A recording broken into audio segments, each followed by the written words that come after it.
लेकिन सच्चाई बोलूंगा, सच्चाई के सिवा कुछ नहीं बोलूंगा। हाँ।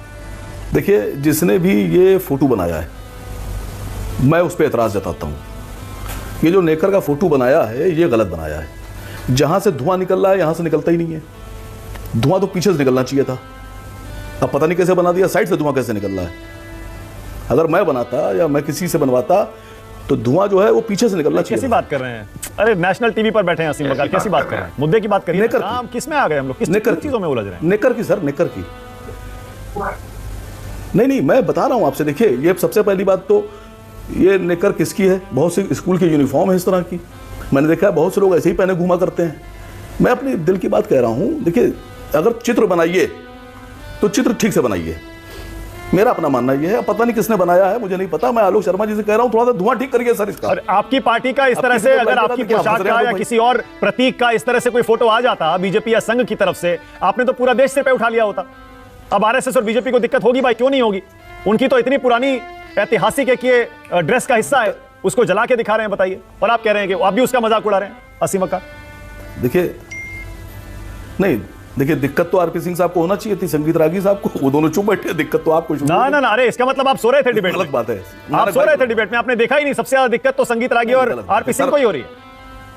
आपने सुना नहीं क्या? नहीं, देखिए, मैं आलोक शर्मा जी से गुजारिश कर रहा हूं सर। देखिए, मैं कांग्रेस का नहीं हूं, मैं कांग्रेसी प्रवक्ता नहीं हूं। सुनिए सर। हाँ।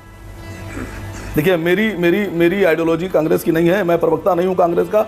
लेकिन मैं मशवरा दे रहा हूं आलोक भाई, जिसने बनाई है ये, उसको बताइएगा कि धुआं आपकी से ठीक जगह से निकाले, साइड से ना निकाले। ये गलत तरीका है सर। कहीं ईरान से धुआं निकलता है, यहाँ 28 पर से धुआं निकलता ही नहीं कहीं। गलत तरीका सर ये। नहीं, मैं मजाक बना रखा है असीम बकार आपने भी। गलत बात। इतना गंभीर मुद्दा है। आलोक शर्मा ने बताया कितना गंभीर मुद्दा है, आप उसका मजाक बना रहे हैं। नहीं रहा हूं। आलोक शर्मा ने बताया देश को तोड़ते हैं, प्रतीकात्मक तौर पर विरोध जताया। मैं मजाक बना ही नहीं रहा हूं। आप उसका मजाक बना रहे हैं सर। नहीं, मैं बना ही नहीं रहा हूं सर, मैं मजाक नहीं बना रहा हूं। देखिए, मैं कांग्रेस का प्रवक्ता नहीं हूं। जब टी शर्ट वाली बात आई तो एक साहब ने मुझसे कहा, पहले बताइए 41,000 रुपए की टी शर्ट, तो वो भी विदेशी। तो मैंने कहा बिल्कुल सही कह रहे हो यार। हमने कहा बिल्कुल ठीक बात है। हमने कहा जो ब्लैक कलर की कार यूज हो रही है, हमने कहा वो तो यहाँ बनी है बहराइच में, 45 रुपए की है वो खिलौने वाली। वो विदेशी है ही नहीं, वो तो देश में बनी हुई है। वो जो हवाई जहाज यूज हो रहा है वो भी विदेशी नहीं है। वो जो चश्मा पहना जा रहा है वो भी विदेशी नहीं है। वो जो कलम इस्तेमाल हो रही है वो भी विदेशी नहीं है। वो सब कहीं गोंडा में बनी है, बहराइच में बनी है, वहाँ हिमाचल प्रदेश में बनी है, वो उल्लासनगर में बनी है। तो देखिए, होता क्या ना कि जब हम कुछ कहते हैं किसी को, तो हमें पहले से तैयार रहना चाहिए सुनने के लिए। इसीलिए अक्लमंदों ने कहा है कि कभी भी कुछ बोलो तो इस बात के लिए तैयार रहो कि पलट के जो तीर है वो उल्टा भी आ सकता है।